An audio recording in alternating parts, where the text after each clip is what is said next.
Hokitika in the 90s is still the gold capital of New Zealand.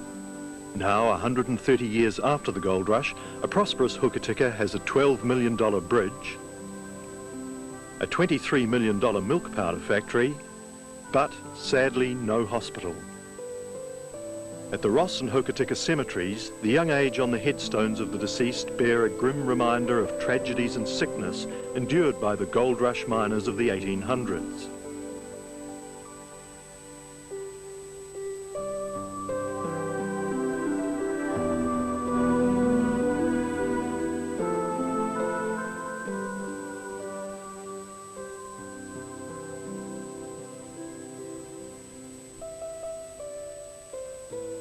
The introduction of the Californian sluice nozzle saw the waterlogged hillsides come down unexpectedly, causing many a fatality or crushed limb. The nearest doctor, of any, could be a 2-day slog through the bush.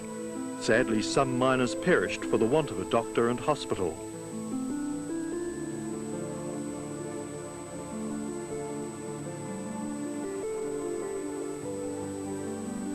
As with any West Coast gold rush, timber was a necessity. Large areas of forest were cleared by means of the crosscut saw. This back-breaking task would claim the lives of some through injury and sickness.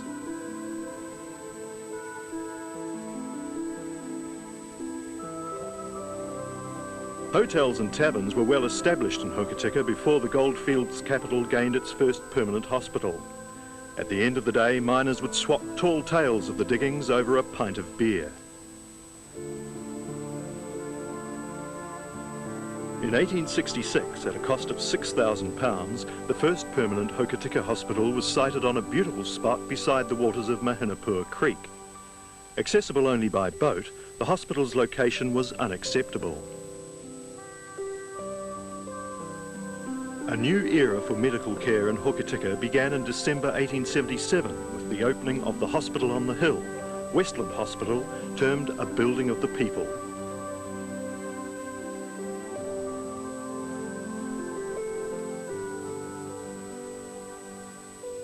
However, by the early 1900s, the wooden hospital buildings were coming to an end of their useful life, and in 1907 plans were drawn up for 2 new wards of more permanent construction.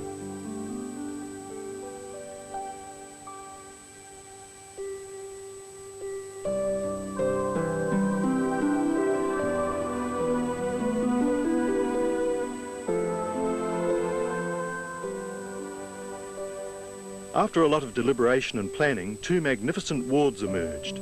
These were to be Manson and Ellis, the beginning of Westland Hospital as we knew it. A fine facility with medical and convalescent wards served by a dispensary and operating room. The Seaview site was ideal, with room for gardens, and more importantly, its outlook over the Tasman Sea commanded the most soothing view imaginable for convalescing patients.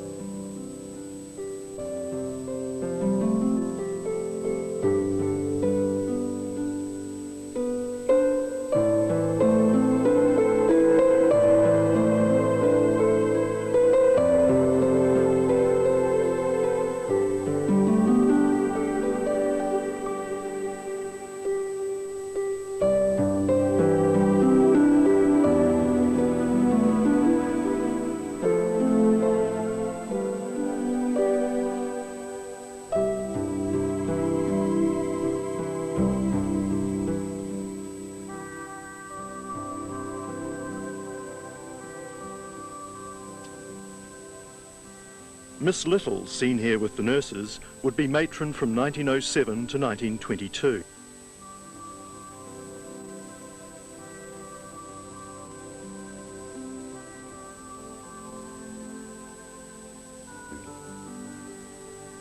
Dr. Teichelman, looking rather relaxed, served as superintendent from 1897 to 1920. The foundation stone for Mandel Ward and the administration block was laid on Peace Day 1919. To celebrate the occasion, Westland nurses entered a float in the Hokitika Peace Day Parade.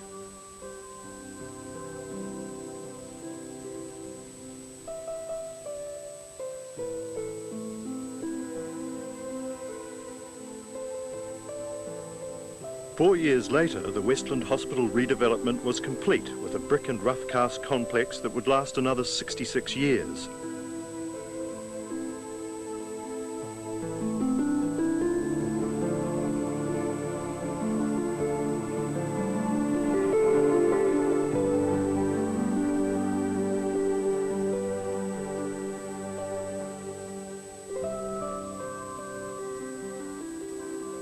The new ward, called Mandel, stood proud alongside the other two, signifying the confidence and commitment of the people of Hokitika.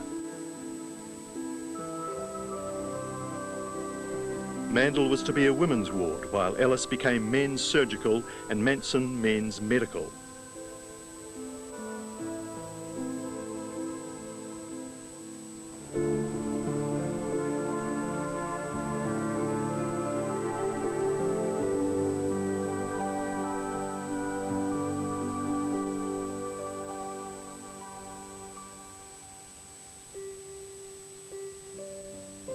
Sister Sarah Oliver, née Taylor, would be in charge of Ellis Men's surgical ward when the wounded were admitted at the time of the Graham tragedy.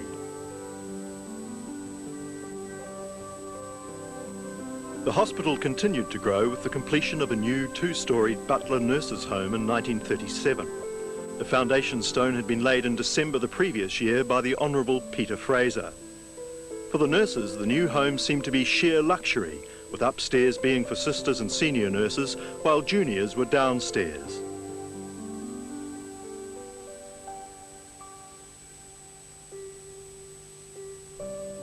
Nurses who served at Westland Hospital would look back in later years with fond memories of the nurses' home, where lifelong friendships were made.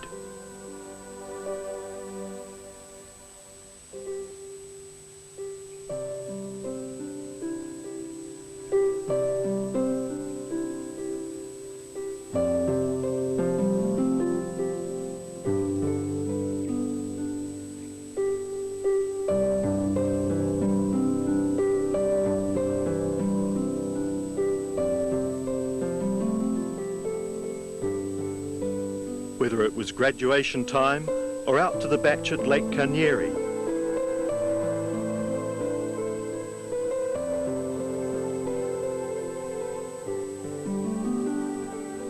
Or just down to the beach below the home.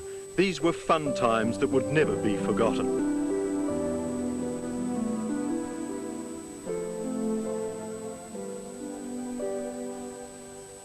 Queen's Carnival in Hokitika provided the nurses with an opportunity to prepare a float and join in the fun of the parade.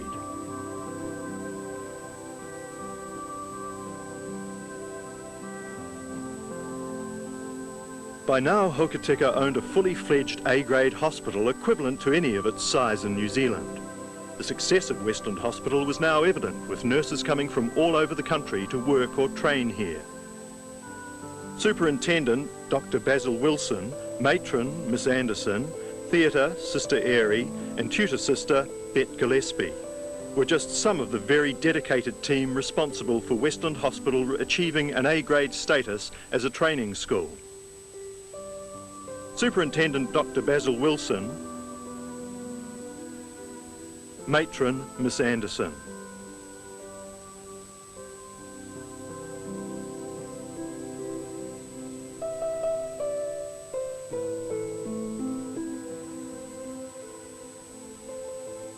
By 1938, yet another wing was to be added to the hospital. This was to be Williams Ward, officially opened by Viscount Galway, Governor-General of New Zealand.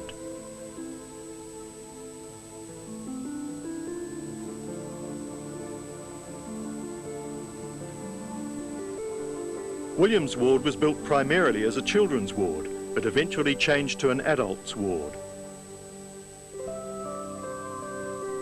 Matron Anderson and board member Tom Duff, opening day Williams Ward.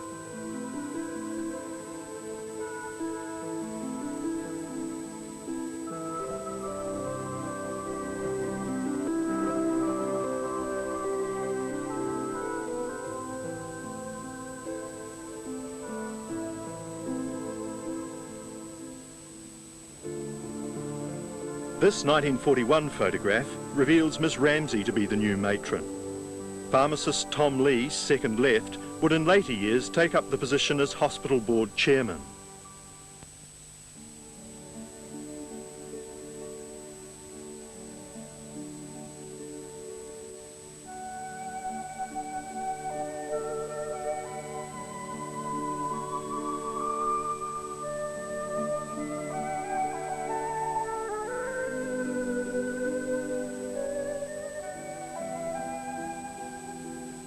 For years, Westland Hospital flourished, and now with 4 wards in place, its future seemed assured.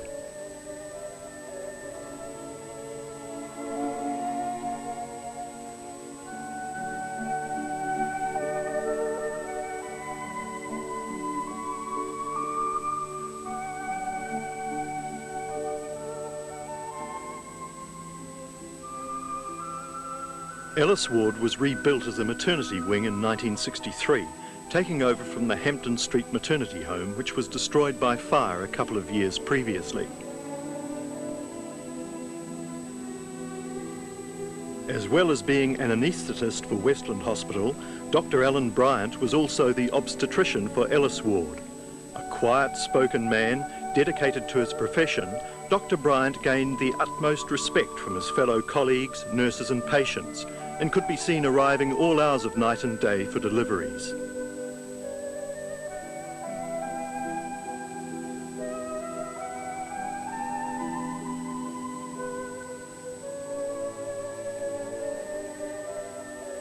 Mr. Lindsay Black had taken up the position of superintendent in 1952. However, in 1959 he agreed to accept responsibility for orthopaedic surgery for the entire West Coast.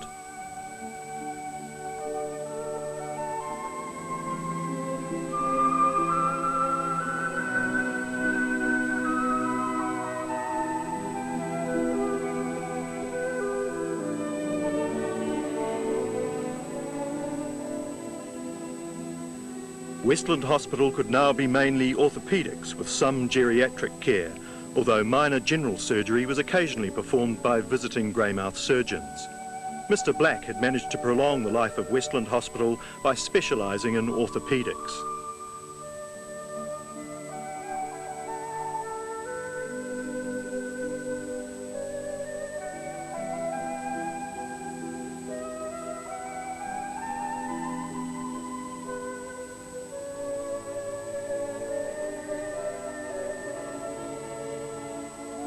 "1965 would see a gathering of past nurses from all corners of New Zealand, a reunion that would once again rekindle old friendships.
Now with amalgamation firmly in place, time would soon run out for our operating theatre. 1976 would see all orthopaedic surgery transferred to Greymouth.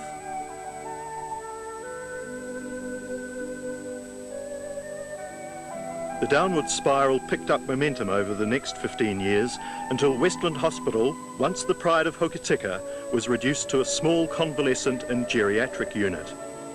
Each closure was met with public outcry, but the hospital board's shrinking budget brought Westland Hospital under the scalpel. By now we had lost our A-grade training school, general and orthopaedic surgery, Manson ward,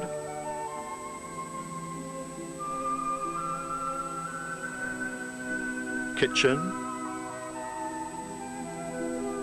Ellis maternity ward, loss of full-time medical and occupational therapy, laundry, community nursing training school,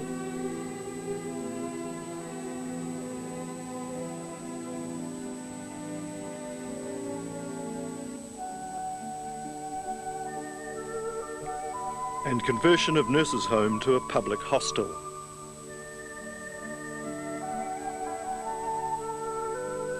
In 1978, Principal Nurse Iris McMullen organised this staff photograph as part of the Westland Hospital Centennial celebrations.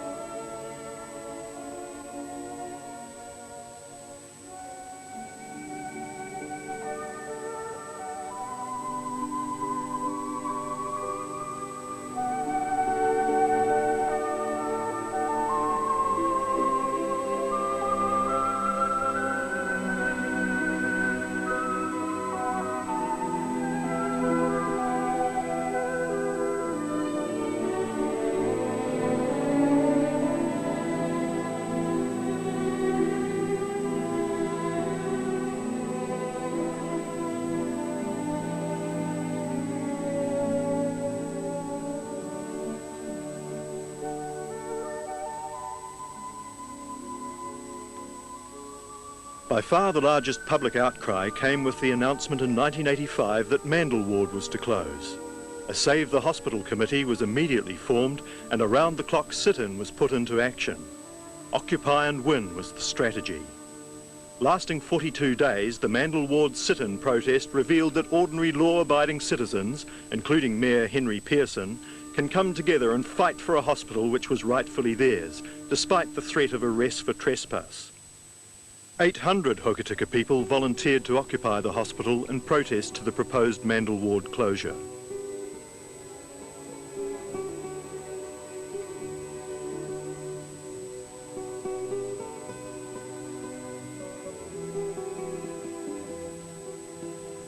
In a bid to stop the West Coast Hospital Board closing Mandel Ward, Hokitika businesses closed for half a day so that a day of shame convoy of around 300 cars and 800 people could travel to Greymouth.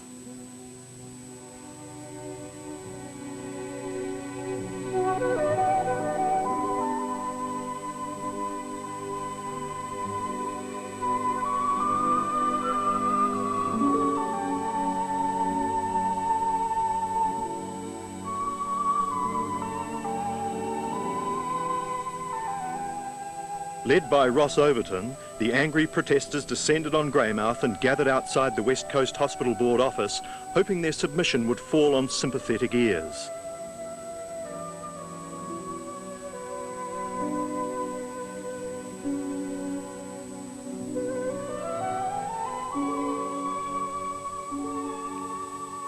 Board members and management listened, but the status quo remained. Mandel Ward was to close.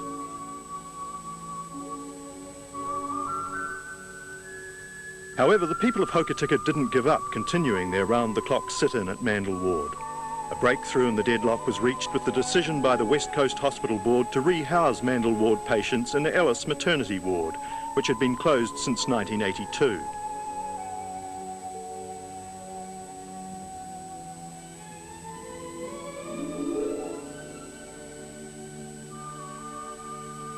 This announcement was received by some with sheer delight and a sense of victory, for they had saved not only a geriatric ward, but their hospital. For others, it would be seen as only a temporary reprieve. Sadly, this would prove true. Ellis Ward would soon close for yet a second time. The weeks of sit-ins and protesting had only achieved a stay of execution.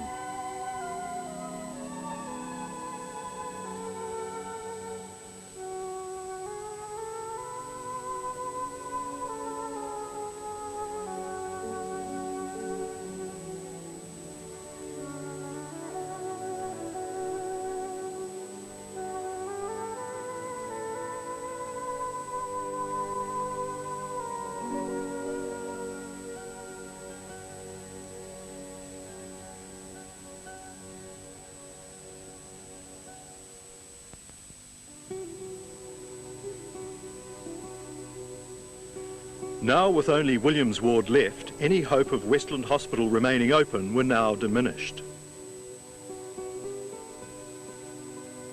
Even the most optimistic agreed it was just a matter of time before it too would close. In 1989, the remaining patients in Williams Ward were moved by wheelchair to Erangatau Villa at Seaview Psychiatric Hospital.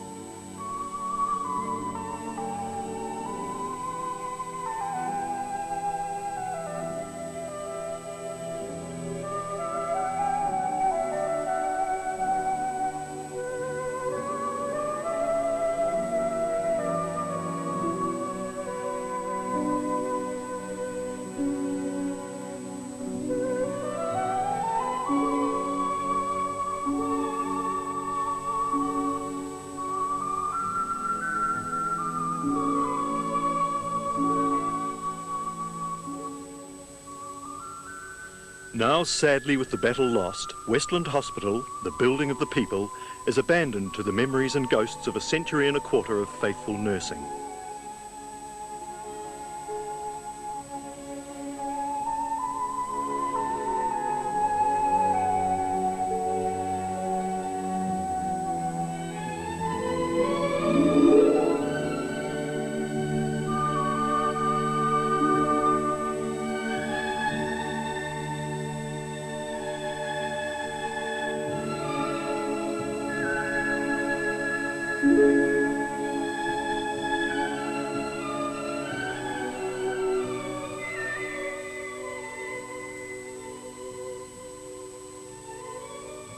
At 2 p.m. on the 30th of April 1992, a crowd gathered outside the main entrance to lay a wreath, marking the closure of Westland Hospital.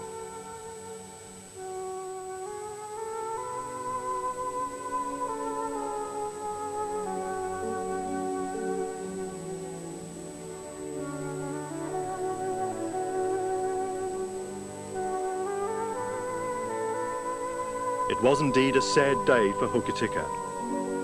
Some tears fell as they remembered their building of the people in better times.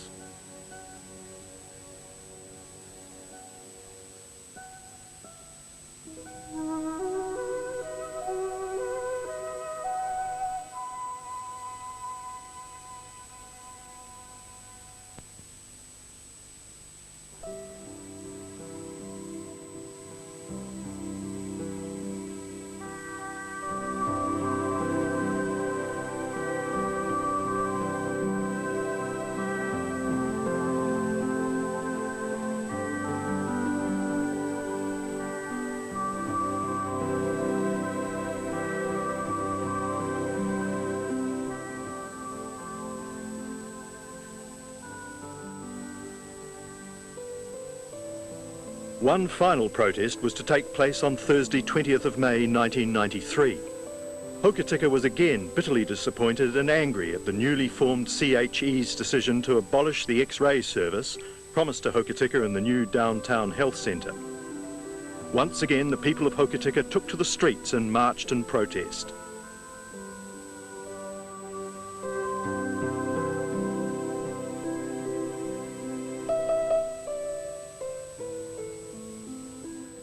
A crowd of around 700 angry protesters converged on the Westland District Council, where a meeting between councillors and CHE members failed to retain the existing X-ray service.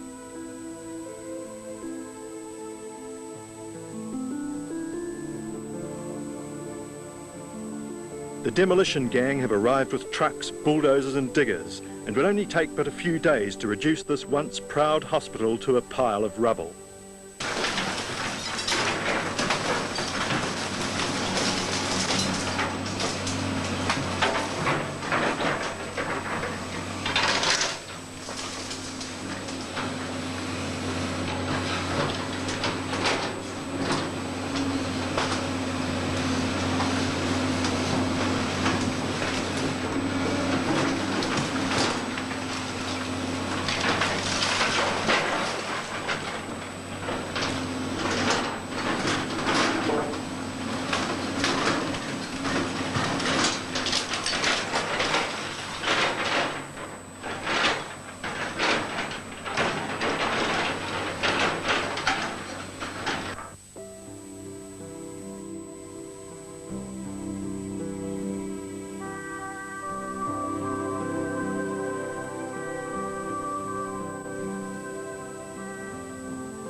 There are many memories which will not die with the removal of the bricks which were Westland Hospital.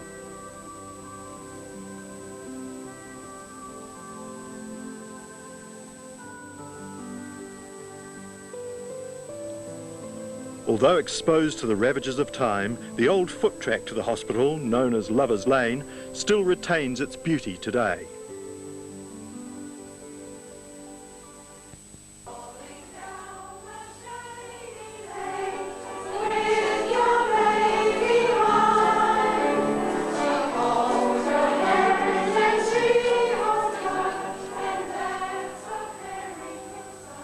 In latter years, Manson Ward would be the venue for Christmas parties and special occasions, where patients were entertained by various groups, probably the most popular being the Golden Girls.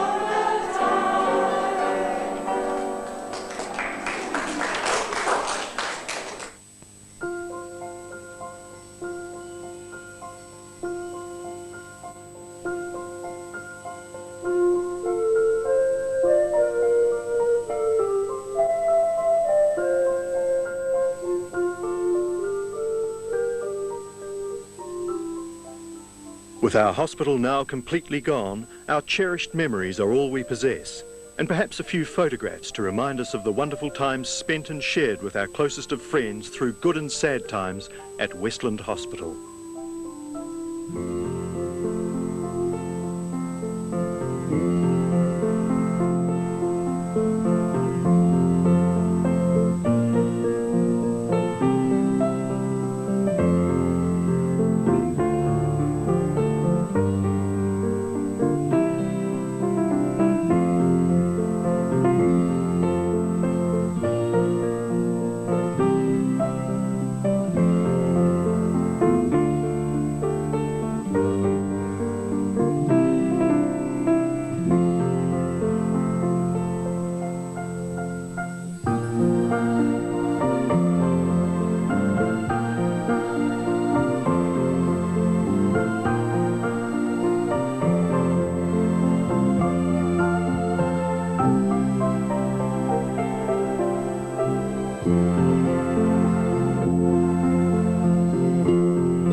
There'll always be a hospital at Hokitika. There has to be a hospital at Hokitika.